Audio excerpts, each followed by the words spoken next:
Tonight, you'll hear about the most remarkable financial and image resurrection in pop culture history and get a rare look at what Michael Jackson left behind. They opened Michael Jackson's private garage, and what they found inside, it didn't just surprise people, it changed the way they saw him forever.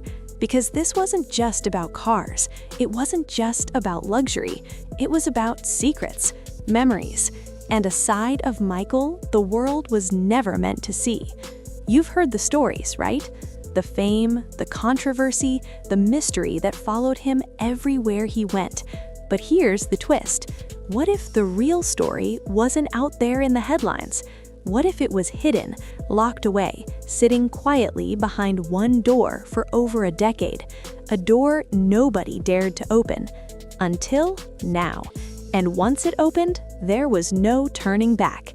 For years after Michael's passing in 2009, Neverland Ranch became something almost mythical, a place frozen in time, a place filled with echoes of laughter, music, and a life that was larger than anything most people could imagine.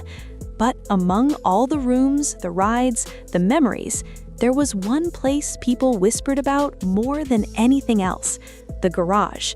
Not just any garage, a sealed, private space that remained untouched for nearly 15 years. No tours, no cameras, no public access, nothing.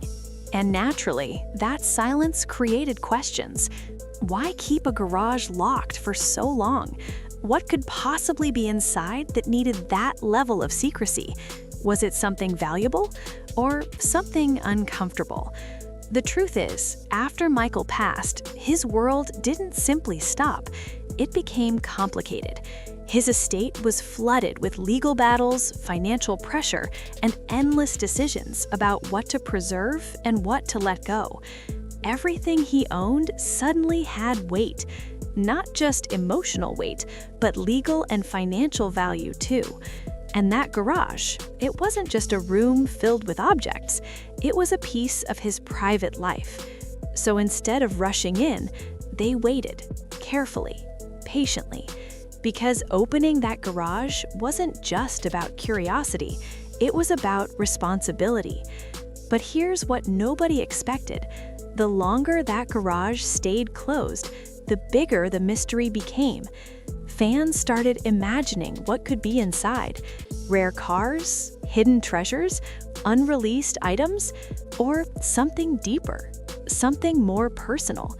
And over time, the garage became more than just a physical space. It became a symbol of the unknown side of Michael Jackson, the side he kept hidden from the world. Then finally, in 2024, the moment came. The doors were opened, but not with cameras flashing or reporters shouting. No, this wasn't a spectacle. It was quiet, controlled, almost sacred. Inside were only a few selected people: estate executors, experts, and his son, Prince.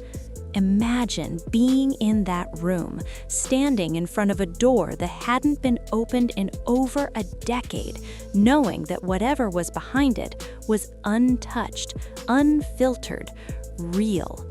As the doors slowly creaked open, the room fell silent.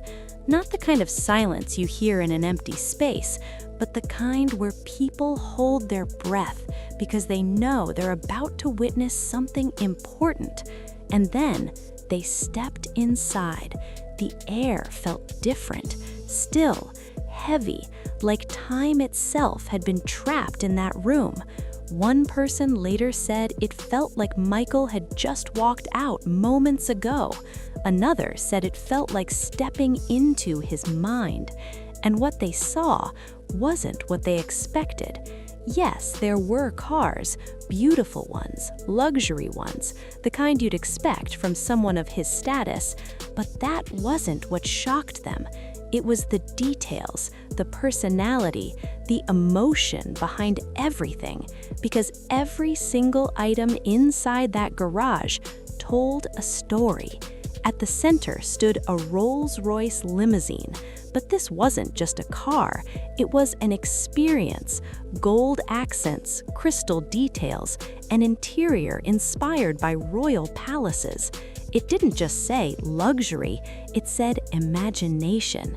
It said someone who didn't just live life, but designed it, created it, controlled it. And suddenly, it made sense. Michael wasn't trying to impress people. He was building a world that felt safe to him. But then, right next to that lavish limousine was something completely different. A simple Mercedes-Benz. Older, more modest, not flashy. And that's what made it powerful, because this wasn't about showing off.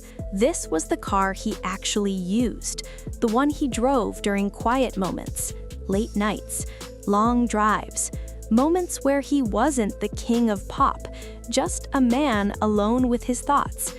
Think about that. Some of his biggest ideas, some of his most personal emotions may have lived inside that car. And here's where it gets even deeper. He didn't keep it forever.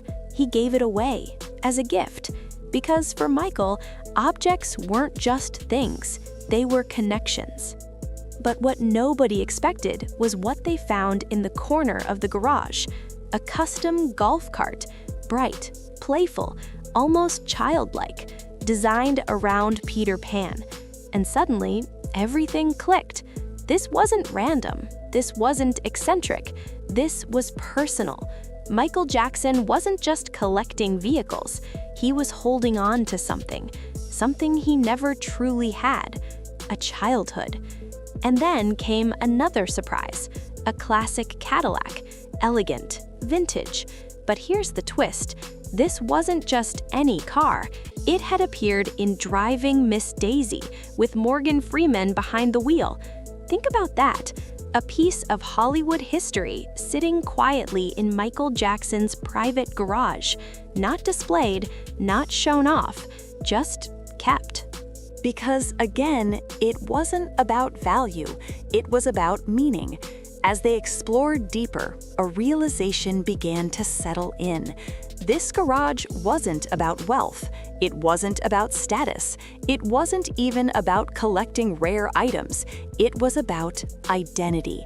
Every car, every detail, every choice reflected who Michael really was beneath the spotlight. A dreamer, a perfectionist, a man searching for peace in a world that never stopped watching him. But here's the part that hits the hardest. For someone who spent his entire life in front of millions of people, this garage was his escape. A private world, a place where he didn't have to perform, didn't have to explain himself, didn't have to be anything other than himself. And maybe that's why it stayed closed for so long, because opening it meant exposing a side of him that was never meant for the public. As the estate began deciding what to do next, there was pressure, huge pressure. His estate had been dealing with massive financial issues. Selling those cars could have brought in serious money, quick relief, easy headlines. But they didn't rush. They didn't sell everything off because they understood something important. These weren't just assets. They were pieces of a person, pieces of a father, pieces of a legacy. So instead, they chose to preserve them, to protect them, to leave the final decision to his children, because some things shouldn't be decided by money. And in the end, that garage became something much bigger than anyone expected. Not just a room full of cars, not just a hidden collection, but a story. A deeply personal story about a man the world thought it knew, but never truly understood. So what did they really find inside Michael Jackson's garage? Not secrets, not scandals, not anything the tabloids could twist into headlines. What they found was something far more powerful. They found Michael. Not the legend, not the icon, not the king of pop. Just a man trying to hold on to pieces of himself in a world that kept taking them away. And maybe that's the part that stays with you.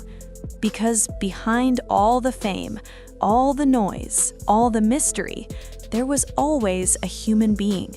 And for the first time in years, that garage let the world see him clearly.